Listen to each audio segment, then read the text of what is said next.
সংবাদের শুরুতে দেখে নেব আজকের শিরোনাম। যৌনকর্মীর অস্বাভাবিক মৃত্যু, এসআইআর আতঙ্কে চরম সিদ্ধান্ত দাবি তৃণমূলের।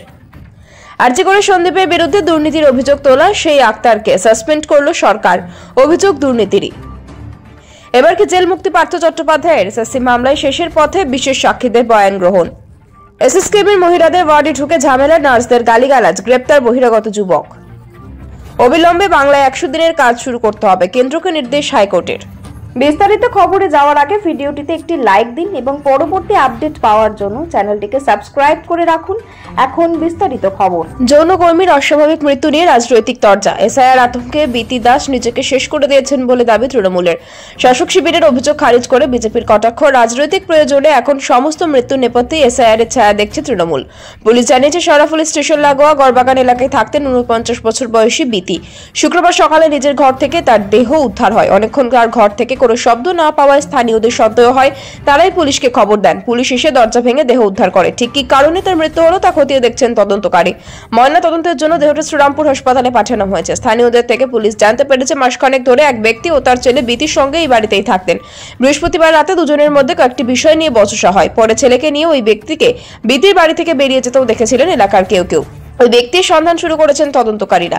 এদিকে যৌনকর্মীর অস্বাভাবিক মৃত্যু ঘিরে রাজনৈতিক তরজা চরমে উঠেছে। খবর পেয়ে এদিন ঘটনাস্থল যান চাপাদানির বিধায়ক অরিন্দম গুই, বৈদ্যবাটি পুরসভার চেয়ারম্যান পিন্টু মাহাতো এবং স্থানীয় কাউন্সিলর। বিধায়কের দাবি 2002 সালের ভোটার তালিকায় নাম ছিল না বিতির।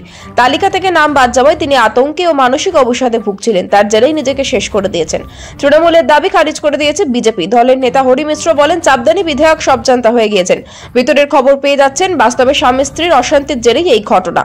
কমিশন সূত্রে খবর, কিভাবে সব বৈধ ভোটারের নাম তালিকায় রাখতে হবে সেই বিষয়ে প্রয়োজনীয় পদক্ষেপ করা হয়েছে।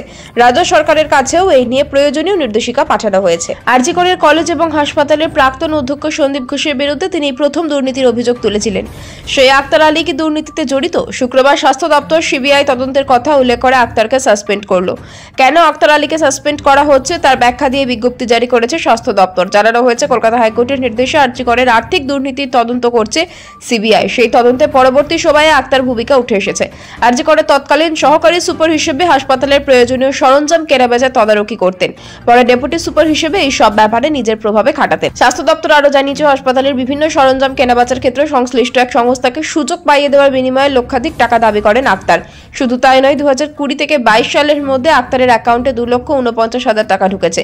এছাড়াও তার অ্যাকাউন্টে, স্ত্রীর অ্যাকাউন্টে 50,000 টাকা ঢুকেছিল সেই সময়। পাশাপাশি নিজের এবং পরিবারের বিমান যাত্রার ক্ষেত্রেও সুবিধা নিয়েছে রাজ্যকরের তৎকালীন ডেপুটি সুপার।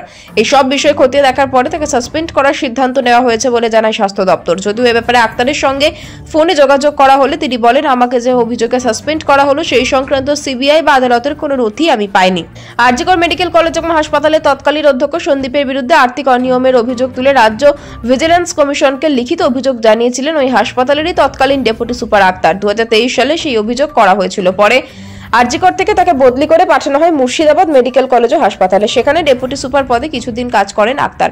চলতি বছরের এপ্রিল মাসে তাকে আবার বদলি করে পাঠানো হয় উত্তর দিনাজপুরে।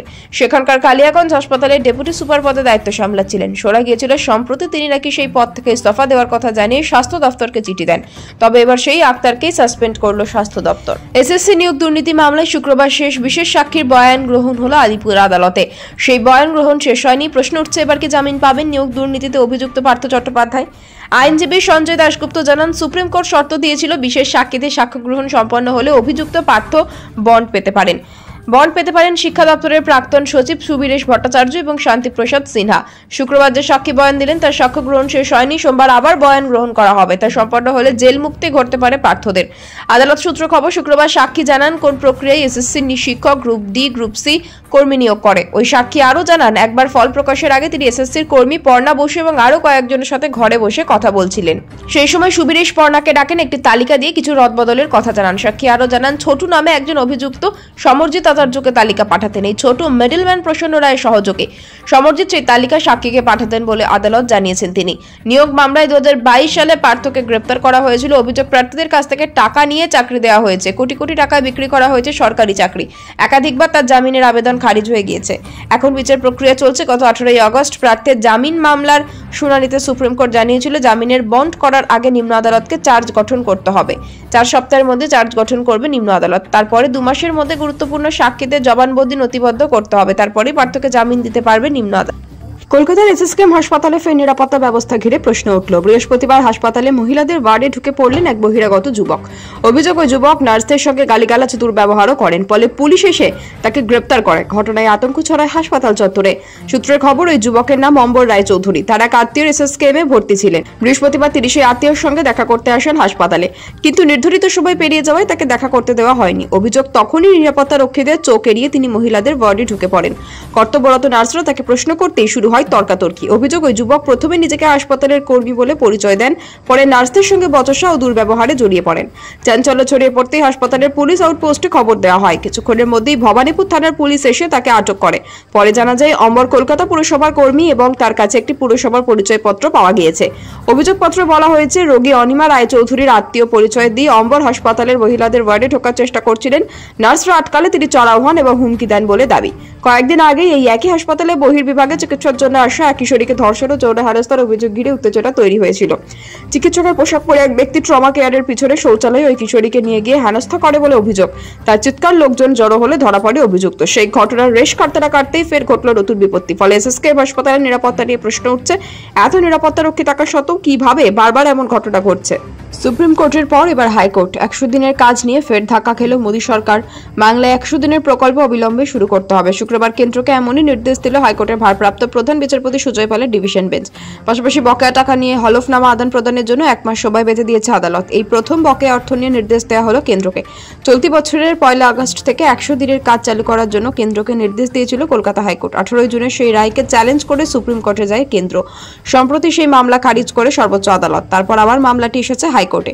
এদিন ভারপ্রাপ্ত প্রধান বিচারপতির বেঞ্চে মামলার শুনানির সময় কেন্দ্রের আইনজীবী জানান, প্রকল্পের কাজ পুনরায় চালু করতে কোনো অসুবিধা নেই। 2022 সালের মার্চ মাস থেকে মনরেগা আইনের 27 নম্বর ধারা প্রয়োগ করে বাংলায় 100 দিনের কাজের টাকা পাঠানো বন্ধ করেছে কেন্দ্র। তারপর থেকেই চিঠি পাল্টা চিঠির লড়াইয়ে সাক্ষী থেকেছে রাজ্যবাসী। কেন্দ্রের সমস্ত শর্ত মেনে নেওয়ার পাশাপাশি তাদের পাঠানো পর্যবেক্ষক দলের তোলা প্রশ্নের জবাবে 23টি অ্যাকশন টোকেন রিপোর্ট পাঠিয়েছে নবান্ন। তাও কেন্দ্র কোনো টাকা ছাড়েনি, ফলে বঞ্চিত হচ্ছিলেন যোগ্যরা। আদালতের এদিনের নির্দেশের ফলে জয় হলো বাংলারই।